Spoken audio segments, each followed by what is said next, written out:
Anaga assalomu alaykum yurtdoshlar.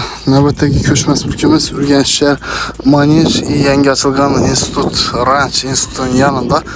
Yangi nostroyka domlarimizni ikkinchi qavatida 84 kvadrat metrdan iborat bo'lgan. Kvadratini 5,5 dan so'rab turibdilar. Korobka holatdagi kvartirani obzorni qilamiz. Shu yan boshida turibdi ana. Shu domimizda ikkinchi etajda. Raynasi, zalıniki, spalyaniki bana qarag'anam do'stlar. Acayip teritoriyada ikinci etajda 5,5 milyon so'mdan kvadratı 84 kvadrat metr ketdik. Sizlar bilan ichkari qismini obzorni qilib chiqamiz. Yine do'stlar ikinci etajimizga yetib keldik. Shu kvartiramiz bo'ladi. Yana ikkili katta eshik qo'yilgan. Ko'rishingiz mumkin. Bismillah.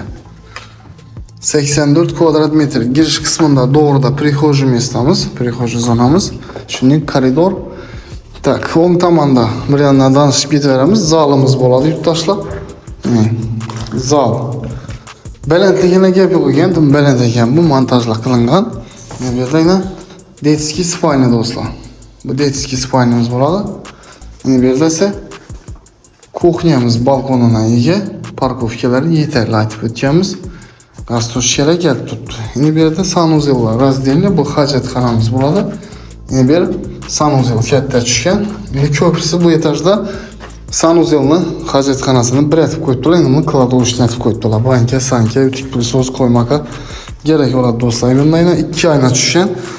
Spalnyamiz balkon ham tushgan ekan bu yerda do'stlar. Proyektine gap yo'q. Narxini keladigan bo'lsak 5,5 million so'mdan aytib o'tganimizdek zo'r bahada. Yine bu aynadan ko'rsatali yurtdoshlar. Yine bu toza universitet bo'ladi, ya Ranch institutini. Yan başında do'stlar. Avulchilarga nasib etsin, срочный sotiladi. Bir hovli joy olatırlar, shu yaxshi maqsadlarga ko'ra sotib chiqqan. Narxi 5,5 aytib o'tdik, 84 kvadrat metr. Salomat bo'lin. Kimki o'z ko'chmas mumkin sotib qo'yacak bo'lsa, bemalol biz bilan bog'laninglar.